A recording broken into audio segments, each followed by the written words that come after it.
ये मंच पर आप देख सकते हैं इस वक्त अखिलेश यादव मुलायम सिंह को माइक की तरफ ले जा रहे हैं। वो अपना भाषण देने वाले हैं। ये एक ऐतिहासिक रैली है। करीब 24 साल बाद मायावती और मुलायम सिंह एक मंच पर हैं। हम इस वक्त मैनपुरी में हैं और आप देख सकते हैं 3 कुर्सियां लगी हुई हैं मंच पर। एक पर बैठे हैं अखिलेश यादव, एक पर बैठी हैं मायावती और एक पर बैठे थे मुलायम सिंह यादव। बीच में बैठी हुई है मायावती और मुलायम सिंह यादव अपना भाषण देने वाले हैं।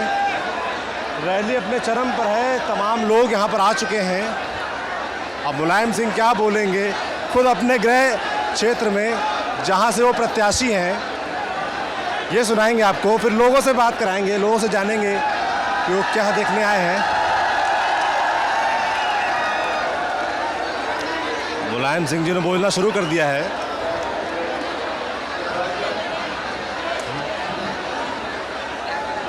मंच पर सतीश चंद्र मिश्रा भी हैं, तेज प्रताप भी हैं और मुलायम सिंह जी पहले माइक टेस्ट कर रहे हैं, फिर बात करेंगे।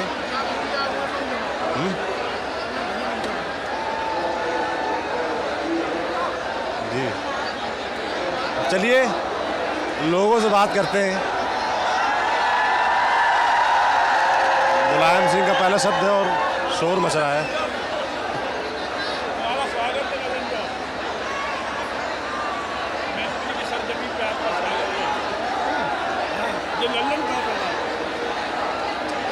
मुलायम सिंह बोलना शुरू कर दिए हैं। आवाज़ ठीक से साफ आ नहीं रही है और वैसे भी मुलायम सिंह जो बोलते हैं उसको समझना कोई आसान काम नहीं है। जी क्या नाम है आपका? डॉक्टर राजीव सक्सेना। कहाँ से हैं?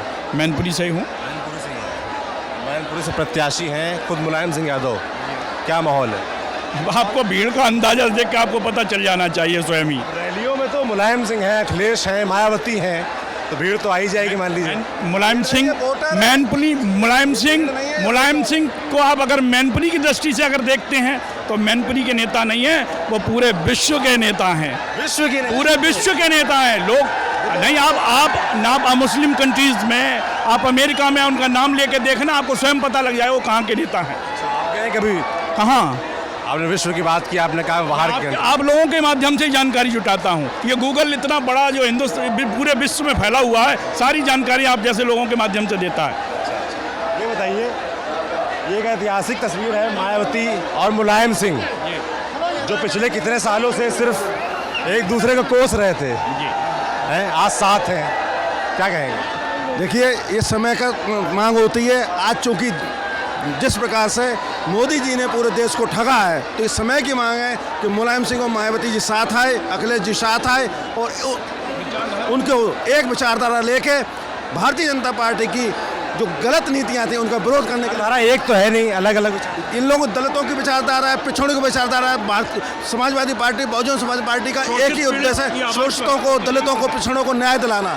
भारतीय जनता पार्टी हम लोगों का संविधान से छेड़छाड़ कर रही है, आरक्षण को नष्ट कर रही है। उस संविधान को बचाने के लिए, उस आरक्षण को बचाने के लिए बहुजन समाज पार्टी, समाजवादी पार्टी एक हुई है। बीजेपी वाले तो कह रहे हैं कि मोदी जी से डर के आप लोग एक हो गए। मोदी से डर के एक नहीं हुए, हम संविधान बचाने के लिए हुए। हम दलितों को मोदी क्यों अपनी छोटी छोटे दलों को मिला के इजाफा कर रहे हैं?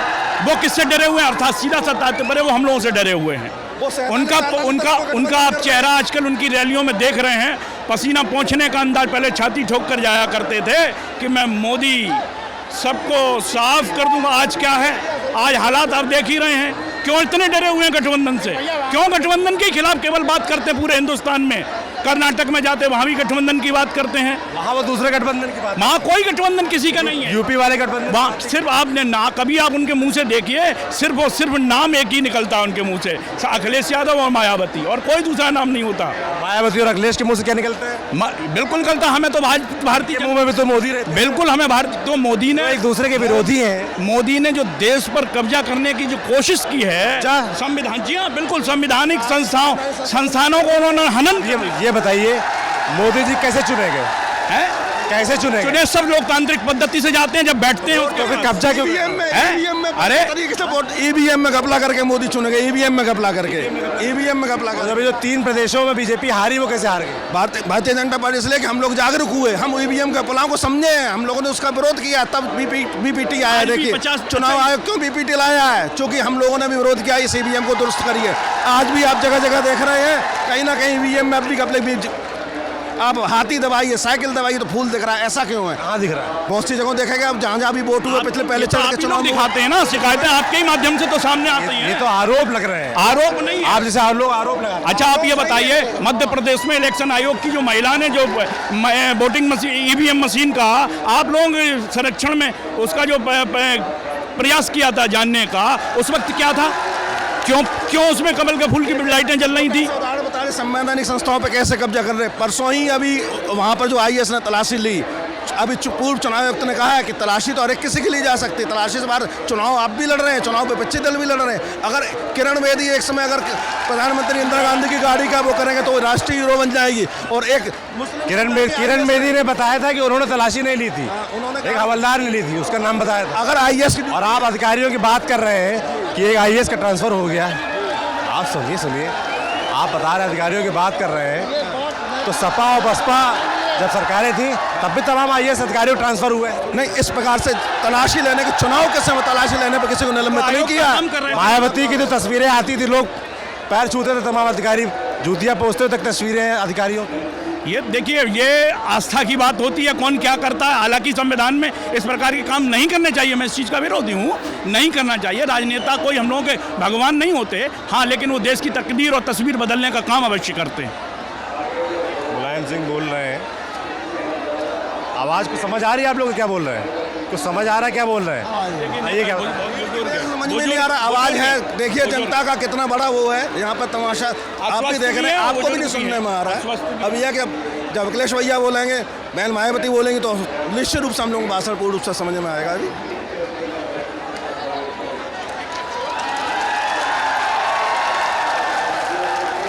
समझना मुश्किल है, थोड़ा सा शोर भी है काफ़ी। अच्छा, महागठबंधन की डर से जो भी सर्जिकल स्ट्राइक दिखाई गई फर्जी थी, इसी महागठबंधन का असर था। किसने बताया? आप ही लोग बता रहे हैं, चैनल बिल्कुल आप लोग बता रहे हैं। किस उसमें न्यूज चैनल ने दिखाया कि कितने आतंकवादी मारे गए, कहाँ पे बम गिरे, कितने मकान टूटे, कितने जानवर मरे, कौन मरा, केवल गड्ढे दिखाए गए।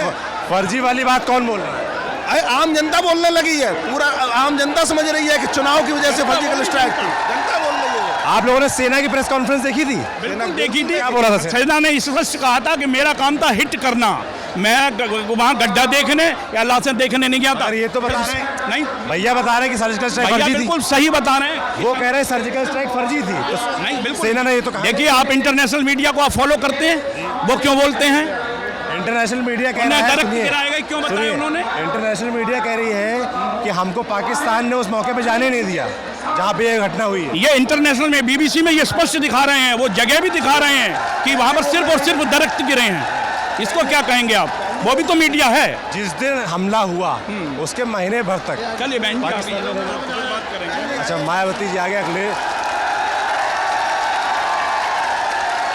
मायावती क्या बोलेंगी वो भी सुनते हैं। रैली में अद्भुत नज़ारा है, आप सपा और बसपा दोनों के झंडे देख सकते हैं। पिछले 1995 के बाद से अब तक दोनों ने एक दूसरे के खिलाफ लड़ाई लड़ी और अब साथ हैं। और खास बात यह है कि मुलायम सिंह भी साथ हैं। मुलायम सिंह का भाषण खत्म हो गया है, मायावती बोलने जा रही हैं।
मायावती इस वक्त मैनपुरी में हैं और मुलायम सिंह यादव जो यहाँ से प्रत्याशी हैं उनके लिए वोट मांग रही हैं। पिछले 24 साल तक एक दूसरे के खिलाफ थे, आज एक दूसरे के लिए वोट मांग रहे हैं।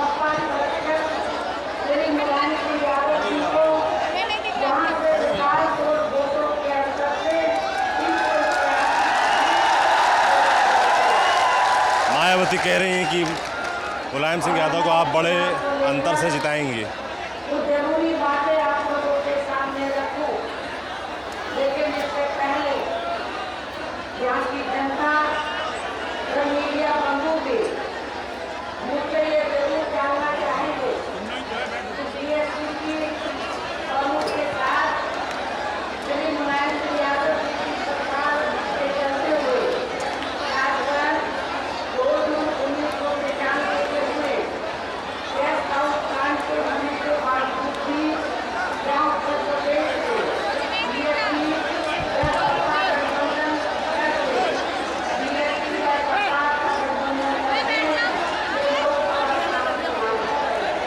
और अपनी उसी गठबंधन के तहत यहाँ मैनपुरी लोकसभा की सीट से खुद श्री मुलायम सिंह यादव जी ये चुनाव कर रहे हैं, जिनके समर्थन में ये खुद भी यहाँ वोट करने के लिए वोट देने के लिए आप लोगों से अपील करने के लिए आई है।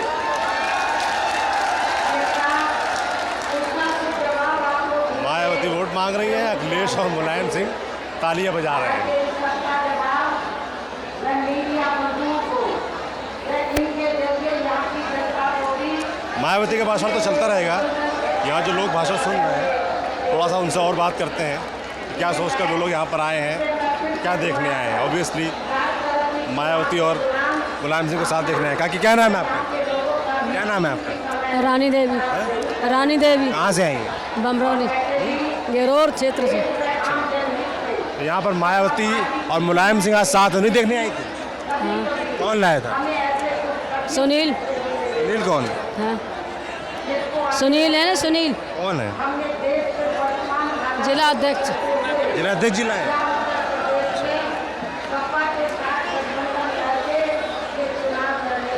और महिलाओं से बात करते हैं। क्या नाम है आपका? हर पब्लिक परेशान है। नाम क्या है आपका? मेरा राम केसर। कहाँ से आई हैं? हम यही मैनपुरी से। मैनपुरी से। जी। क्या देखने आई हैं? हम यहाँ पे ये देखने आए कि मोदी की सरकार नहीं बना है, दोबारा से नहीं आना चाहिए। क्यों, क्या हो और गया? इसलिए कि जितने किसान भाई हैं वो परेशान हैं और जो कर्मचारी हैं वो सब परेशान हैं। हाँ, कोई रोजगार नहीं। क्या नाम है आपका? कुसुमलता। हाँ, स्वास्थ्य विभाग सुपरवाइजर। हाँ जी, बीएसपी से।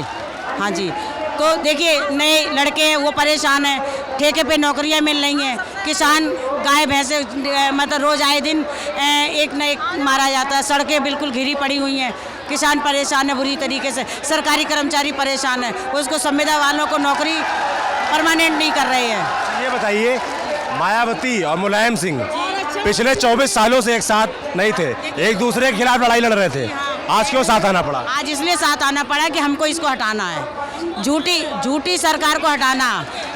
झूठे वादे करके सरकार आई है और उसकी वजह से और फिर घर में लड़ाई झगड़े सबसे होते हैं, फिर एकता भी हो जाती है, घर में हम लड़ते हैं तब एक हो जाते हैं। 1995 में जो गेस्ट हाउस कांड हुआ था वो लड़ाई नहीं थी, उन्होंने तो कहा था कि मुझे जान से मारने की कोशिश की। जितना जिसमें बुद्धि उतना वो काम करेगा, उनको इतना था उतने ने इतना काम किया, लेकिन अब एक हो गए, कोई दिक्कत नहीं। आप कह रहे थे उनकी बुद्धि कम थी? उस टाइम उनमें कम थी, कभी तो होगा तभी तो ये हुआ, दिमाग नहीं था तभी तो ये काम किया।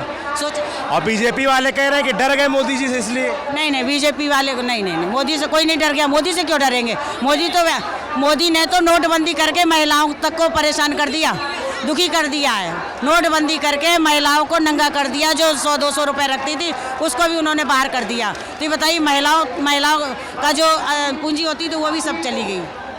हाँ जी, कर्मचारी थे, दिन रात उन्होंने मेहनत करी, 12 बजे रात को जगे, 12 बजे के बाद और उसकी नोटबंदी में बहुत दिक्कत उठानी पड़ी हम लोगों को। मैं खुद बैंक में हूँ, जब बीमा की वो बीमा कि ये कराओ कि वो कराओ, सब परेशान, कौन नो फ्रेल वाले अकाउंट खुलाइए। आज तक एक भी बंदे को मिला?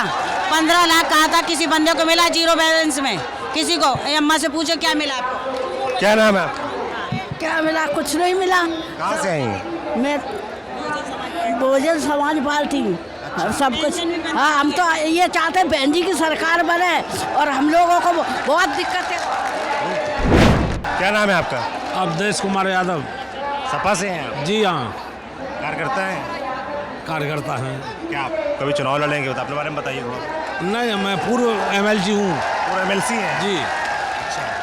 तो आपने तो काफ़ी मायावती और अखिलेश और मुलायम सिंह का जो झगड़ा पिछले 24 सालों से चला आ रहा था, वो तो आपने खूब देखा होगा।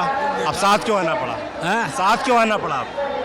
साथ तो ये था कि विचार मिले दोनों लोगों के, और मोदी को हटाने के लिए एक हुए, और मोदी को यहाँ सफाया कर देंगे उत्तर प्रदेश से। सर, मोदी को हटाना मकसद है? नहीं, मोदी को हटाना मगर BJP को साफ करना। जी। क्यों, वजह क्या है? क्यों आप मोदी को हटाना चाहते हैं? मोदी से पूरी सब त्रस्त है जनता। मोदी के वजह से, BJP के शासन से यहाँ सब किसान, छात्र, व्यापारी, ऐसा कोई वर्ग नहीं है जो परेशान ना हो उनकी नीतियों की वजह से। और 1995 में एक कांड हुआ था, पता है आपको? कौन सा? गेस्ट हाउस कांड। हाँ, क्या हुआ था उसमें? कुछ नहीं हुआ था, कुछ नहीं हुआ था। मायावती तो कहती थी उन्हें जान से मारने की कोशिश की गई। नहीं, ऐसा नहीं। जब सरकार हटी, समर्थन वापस लिया, तो थोड़ा बहुत तो कार्यकर्ता अपने नारेबाजी करते हैं। नारेबाजी थी तो मायावती झूठ बोल रही थी? नहीं नहीं, मायावती कोई ऐसा नहीं है, ऐसा कोई घटना नहीं हुई है। उसे तो आप लोग पत्रकार बंधु ने बड़ा चढ़ा के हाईलाइट कर। मायावती जी ने खुद बयान दिया था, खुद बोला था मीडिया से। हम क्यों बताएंगे? मैं तो उनकी बात बता रहा हूँ। तो अच्छा, जब कभी लड़ाई हो जाए, घर घर में लड़ाई हो जाती, एक नहीं होते क्या? लड़ाई दूसरी चीज़ है भाई साहब। राजनीति में आप बहस करिए, चर्चा करिए, कुछ भी करिए, मगर एक गेस्ट हाउस में घुस के जान से मारने की कोशिश करना, जैसा कि मायावती जी का आरोप था, और आप कह रहे कुछ हुआ ही नहीं था। नहीं, हुआ कुछ नहीं। नारेबाजी वगैरह हुई थी और लड़ाई हो जाती, बड़ी बड़ी झगड़े हो जाते, ब्रेक हो जाते। क्या नाम है आपका? सुभाष चंद्र यादव। सपा से जुड़े हुए हैं? सपा से हैं, पूर्व पूर्व मंत्री हैं। हाँ जी। क्या नाम है आपको, बताया आपने? सुभाष चंद्र यादव, पूर्व राज्य मंत्री। तो सुभाष जी, 1995 में गेस्ट हाउस कांड हुआ, किसी ने उम्मीद नहीं की थी कि उसके बाद सपा बसपा कभी साथ हो पाएंगे। क्यों? बहुत से मसले हो जाते, उस टाइम भी कोई ऐसा खास मसला नहीं था जो ये लोग भारतीय जनता पार्टी के लोगों ने वो किया था, और उन्होंने उसको चढ़ा बढ़ा के कर दिया था। आप कह रहे हैं कि गेस्ट हाउस कांड भाजपा वालों ने किया? हाँ, उनकी मिली भगत से सब हुआ था। ब्रह्मदत्त द्विवेदी द्वारा कराया गया था। ब्रह्मदत्त द्विवेदी, मायावती तो कहती उन्होंने बचाया था उनको। नहीं, बचाया। अब उस मौके पे थे, हम लोग मौके पे नहीं थे।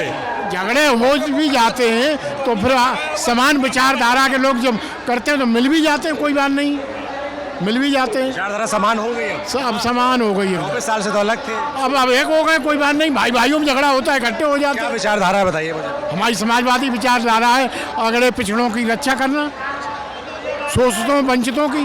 मायावती तो इससे पहले तक कह रहे थे कि आप लोगों ने उनके खिलाफ काम किया, दलितों को शोषण किया, कितने मुकदमे हैं आप लोग।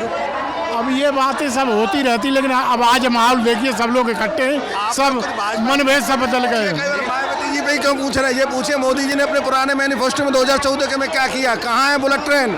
कहाँ है वो 2 करोड़ की नौकरियाँ? कहाँ है वो धारा 370? कहाँ रुपया वर्सेस डॉलर? कहाँ है वो 100 स्मार्ट सिटी? इन पे भी तो पैसे पूछिए ना। मीडिया केवल भाजपा के नेता जब मिलते हैं ना तो उनसे यही पूछते हैं, आपने देखा नहीं आप लोगों ने? अच्छा, आप ये बताइए फिर। बात करता मैं बहुत अच्छी तरह। जब मैं सपा के कार्यकर्ता हूँ भी तो सपा की बात करूंगा। नहीं तो हमारा भी तो प्रश्न है, हमारा प्रश्न है, और मेरा भारतीय जनता पार्टी से प्रश्न है, मतलब घरेलू मुद्दों को छोड़कर। यदि चलिए अब इतना बताइए, यदि अगर आज पुलवामा कांड न हुआ होता तो भारतीय जनता पार्टी के पास मुद्दे क्या थे वोट मांगने के? क्या मुद्दे थे? घरेलू मुद्दे सब गायब।